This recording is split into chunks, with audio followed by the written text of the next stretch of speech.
Quickly नाज़रीन आगे बढ़ूंगी और अब बात करूंगी 2 माह गुजरने के बावजूद पारा चनार में इस वक्त सूरत हाल जो है वो मामूल पर नहीं आ सकी है।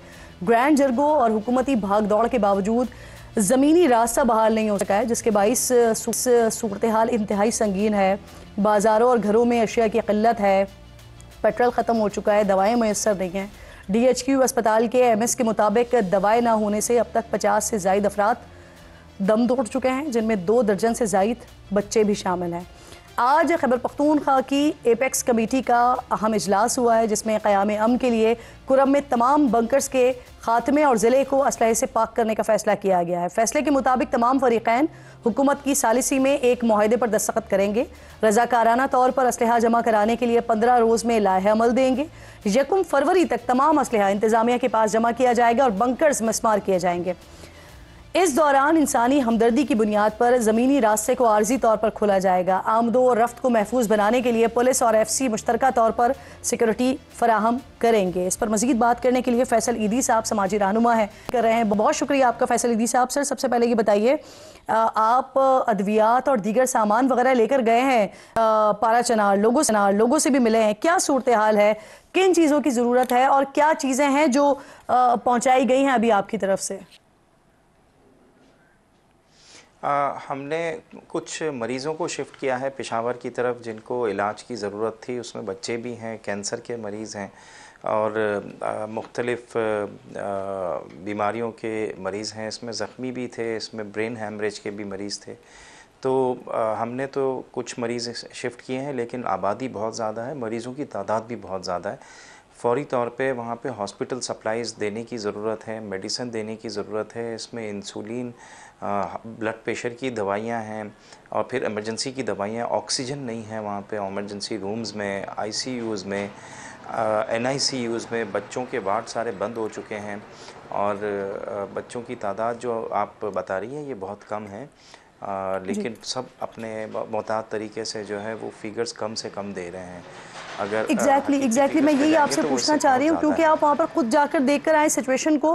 कितनी है मरीजों की तादाद? मरीज़ों की तादाद तो बहुत ज़्यादा है और हमारा जहाज़ बहुत छोटा है। उसमें हम एक वक्त में 2 या 1 ही मरीज़ शिफ्ट कर सकते हैं। हमें वहाँ पे एक तो या तो बड़े जहाज़ की ज़रूरत है या फिर जो है वो रास्ते खोले जाएं और दोनों फरीक़ैन को एक जगह बिठा के आर्जी तौर पे इनका कोई भी एक सुलहनामा करवाया जाए, ताकि जो है इंसानी अलमिया जो वहाँ पे शक्ल इख्तियार कर रहा है उसको रोका जा सके। और अब सर्दी जो है वो बढ़ती जा रही है और इसमें मज़ीद जो है वो हालात ज़्यादा संगीन होने के ख़तरात हैं। अच्छा, मुझे ये बताइए कि DHQ अस्पताल के MS हैं, उन्होंने दावा किया है कि अद्वियात की किल्लत की वजह से 2 माह में 54 लोग अपनी जानों से जा चुके हैं। 29 बच्चे इसमें शामिल हैं। सूबाई हुकूमत कह रही है कि ऐसा कुछ भी नहीं है। तो आपने वहाँ क्या देखा है? हाँ, देखें जो MS बता रहे हैं ना, ये फिगर बहुत मोहतात तरीके से बता रहे हैं। इससे ज़्यादा है बच्चों की हलाकतें, इससे बहुत ज़्यादा हैं। प्राइवेट अस्पतालों की अगर आप जाके फ़िगर लेंगे वो भी इसमें शामिल करें, क्योंकि उनके पास भी ना दवाइयाँ हैं, ना कुछ है, ना हॉस्पिटल है। उनके पास तो हॉस्पिटल भी नहीं है, छोटे क्लिनिक्स हैं। तो मामला सही नहीं है। इनको असल में सूबाई हुकूमत और वफाकी हुकूमत गलत बयानी कर रही है। देखें, सूबाई हुकूमत और वफाकी हुकूमत इस वक्त आपस में लड़ रहे हैं। इनको आपस में इस मामले के ऊपर संजीदगी से बैठना होगा और इसको हल करना होगा। और इसको नहीं हल करेंगे तो इंसानी अलमिया पैदा होगा और ये मामला फैलेंगे दूसरे इलाकों की तरफ। मुझे ये बताइए, क्योंकि आप बता रहे हैं कि संगीन सूरत हाल है, तो कितने ऐसे मरीज़ हैं जिन्हें फ़ौरी तौर पर बड़े शहरों में मुंतकिल करना ज़रूरी है, जिन्हें फ़ौरी तौर पर तिब्बी इमदाद की ज़रूरत है? सैकड़ों की तादाद में मरीज़ हैं, सैकड़ों की तादाद में, जिनको हम नहीं कर पा रहे हैं। हमारा जहाज़ बहुत छोटा है और रास्ते खुलेंगे तो ही सारी चीज़ें हो सकती हैं। ये इस तरीके से मामला नहीं चलेंगे। आइडेंटिफाई कर सकते हैं किन किन इलाकों में पारा चनार के इस वक्त ज़ख्मी मौजूद हैं?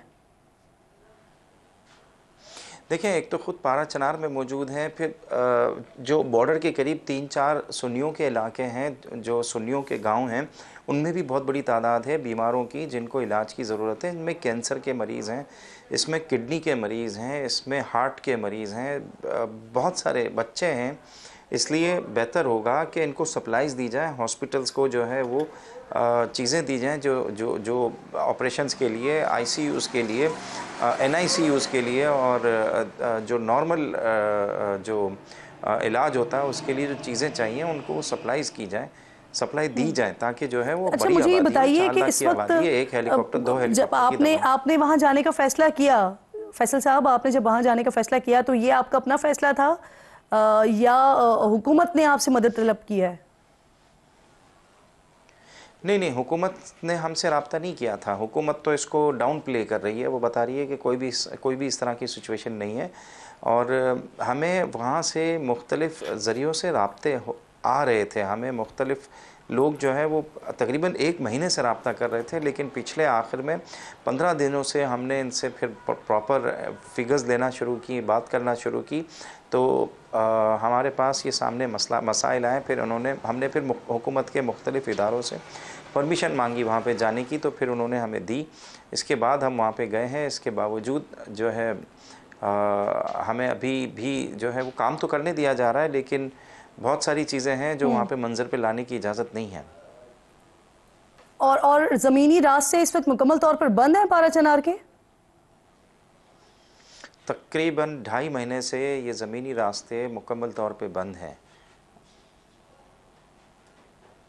आप कह रहे हैं 2.5 महीने से मुकम्मल तौर पर रास्ते बंद हैं, वहाँ पर बहुत ज़्यादा ऐसी ज़रूरत है कि जो मरीज़ हैं उनके फौरी तौर पर बड़े शहरों में मुंतकिल किया जाए। और आप ये कह रहे हैं क्योंकि आप खुद अपनी आंखों से ये सिचुएशन को, आपकी एनजीओ ने इस पर काम किया, दवाएं लेकर वहाँ पर गए हैं। आप कह रहे हैं कि बड़े जहाज़ों की ज़रूरत होगी कि जिनके ज़रिए उन तमाम लोगों को जो वहाँ पर मौजूद हैं, जो कि ज़ख्मी हालत में हैं, मरीज़ हैं, जिनको फौरी तौर पर बड़े शहरों में मुंतकिल करना है, उनके लिए फौरी तौर पर ही हुकूमत की तरफ से कदम उठाने की, इनिशिएटिव लेने की ज़रूरत है। क्विकली नाज़रीन आगे बढ़ूंगी और अब बात करूंगी 2 माह गुजरने के बावजूद पारा चनार में इस वक्त सूरत हाल जो है वो मामूल पर नहीं आ सकी है। ग्रैंड जरगो और हुकूमती भाग दौड़ के बावजूद ज़मीनी रास्ता बहाल नहीं हो सका है, जिसके बाइस सूरत हाल इंतहाई संगीन है। बाज़ारों और घरों में अशिया की किल्लत है, पेट्रोल ख़त्म हो चुका है, दवाएँ मैसर नहीं हैं। DHQ अस्पताल के MS के मुताबिक दवाएँ ना होने से अब तक 50 से ज़ायद अफराद दम तोड़ चुके हैं, जिनमें 2 दर्जन से ज़ायद बच्चे भी शामिल हैं। आज खैबर पख्तूनख्वा की एपेक्स कमेटी का अहम इजलास हुआ है, जिसमें क़याम अमन के लिए कुरम में तमाम बंकर्स के खात्मे और ज़िले को असलहे से पाक करने का फ़ैसला किया गया है। फ़ैसले के मुताबिक तमाम फ़रीक़ैन हुकूमत की सालिसी में एक मुआहदे पर दस्तखत करेंगे। रज़ाकाराना तौर पर असलहा जमा कराने के लिए 15 रोज़ में लाहे अमल देंगे। 1 फरवरी तक तमाम असलहा इंतज़ामिया के पास जमा किया जाएगा और बंकर्स मस्मार किए जाएंगे।